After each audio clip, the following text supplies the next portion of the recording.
With just 4 days until the first in the nation Iowa caucuses, the Republican presidential field continues to shrink, and the remaining candidates are making their closing arguments. Lisa Desjardins reports on the candidates and their messages. You know, we have campaigned in Iowa for 11 months. Probably a little rare. Us Floridians usually don't go north in January. The GOP hopefuls on a last campaign sprint in the Hawkeye State. So on the 15th, on Monday, it's going to be so cold. Like, I don't even know what -15 is. Reminding Iowans that they are a long way from home. And I actually do have a winter coat, believe it or not, to go over the suit. It's pretty nice. And I left the winter coat in Tallahassee. So they're now doing an operation to be able to get that winter coat up. Florida Governor Ron DeSantis and former South Carolina Governor Nikki Haley met face-to-face last night. Bless his heart. DeSantisLies.com. Trading barbs in a deeply personal debate. We don't need another mealy-mouthed politician who just tells you what she thinks you want to hear. And we need the only two candidates on stage, at times talking over each other to argue about who is the alternative to the party's frontrunner, Donald Trump. Leadership is about getting things done. Stop making excuses. Make it happen. If leadership's about getting things done, how did you blow through $150 million in your campaign and you were down in the polls? So you are not a manager. Now I'm going to say. I think it's very instructive about how Nikki Haley sees the world. I think I hit a nerve.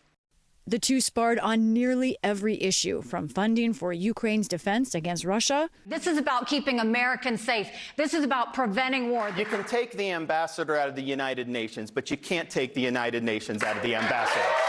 To abortion. But when she says things like pro-lifers need to stop talking about throwing women in jail, that's a trope. That's using the language of the left to try to attack pro-lifers. So I think that is wrong. These fellas don't know how to talk about abortion.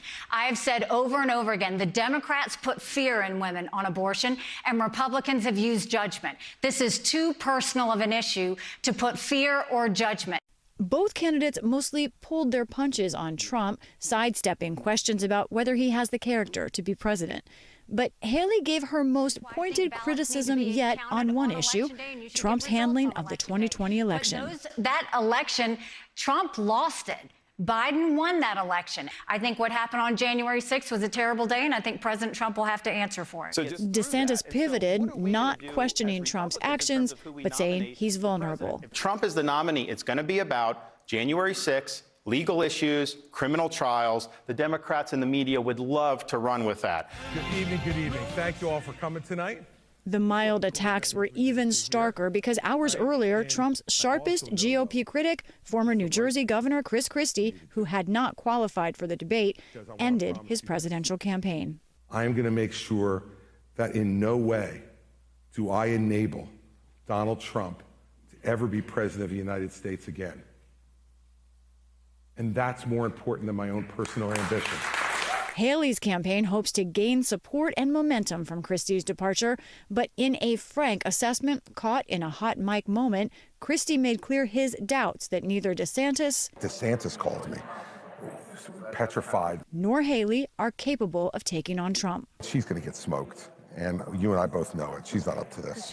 Trump, who skipped his 5th debate in a row, again aimed to be seen as in his own category. Welcome to Des Moines, Iowa. Good evening. With a commanding 30-point lead in recent Iowa polling, Trump participated in a solo town hall on Fox News, answering questions from voters and walking back some recent comments that have drawn criticism. I am not going to be a dictator. I'm not going to have time for retribution. He once again took credit for overturning Roe v. Wade after appointing 3 justices to the Supreme Court. And I'm proud to have done it. While saying he'd support abortion exceptions and oppose so-called fetal heartbeat bans like the one signed by DeSantis in Florida. If you talk 5 or 6 weeks, a lot of women don't know if they're pregnant in 5 or 6 weeks. I want to get something where people are happy. We still have to win elections, and they've used this. We have some great Republicans, and they're great on the issue, and you would love them on the issue. And a lot of them have just been decimated in the election, decimated. As the field narrows, the remaining candidates have just a few short days to convince any undecided Iowans. And after last night's fiery debate, They'll battle sub-zero temperatures as they work to get their supporters to show up on a frigid Monday night. And Lisa joins us now from Iowa. Lisa, it's good to see you. I know you've been reporting all day while you've been on the ground there. What's your sense of where this race is and if Chris Christie's exit from the race has had any impact? I will say, talking to the campaigns, there is a sense that Chris Christie could have an impact perhaps on Nikki Haley, which is what we expected, but not here in Iowa. Chris Christie really hasn't been competing in this state, so there's a lot of consideration about what would happen next in New Hampshire, where he does have significant numbers. And speaking to an official from the Trump campaign, they're trying to dismiss the idea that Christie is a big help for Haley, and here's how they put it. They say Chris Christie's voters to them are mostly Democrats who won't vote as Republicans in New Hampshire anyway. Of course, it's in their interest to say that, but clearly they're paying attention to this departure. Clearly it comes at a moment where Nikki Haley could use a boost to show not only can she get into second place, but that she can compete with President Trump, former President Trump, in his lead. Now, as for things here in Iowa, it also is a story about Nikki Haley. Speaking to a couple of campaign officials here from their internal polling, it matches what we saw today in a Suffolk poll that shows Nikki Haley in second place and by more than the margin of error. Now, at the same time, Ron DeSantis is crisscrossing this state like no other. He has a slew of events. His supporters think he can make up that distance because of his organization. They think they will get their people out here on Monday night better than anyone.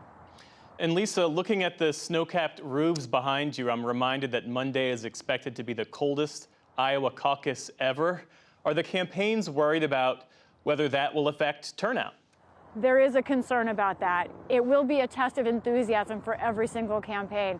As you say, the coldest ever. Right now, as I speak to you, it is a balmy 24 degrees and going down. And this will by far be the warmest day that we have from here until Monday. There also will be a snowfall all day tomorrow. These folks in Iowa, of course, they know what to do with this. The idea is that the snow will be cleared from parking lots. Voters will be able to attend the caucuses.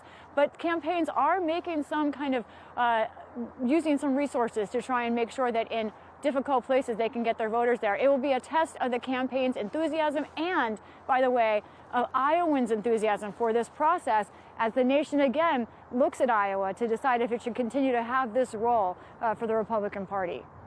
That's Lisa Desjardins reporting on the ground in Iowa tonight for us. Lisa, thanks so much.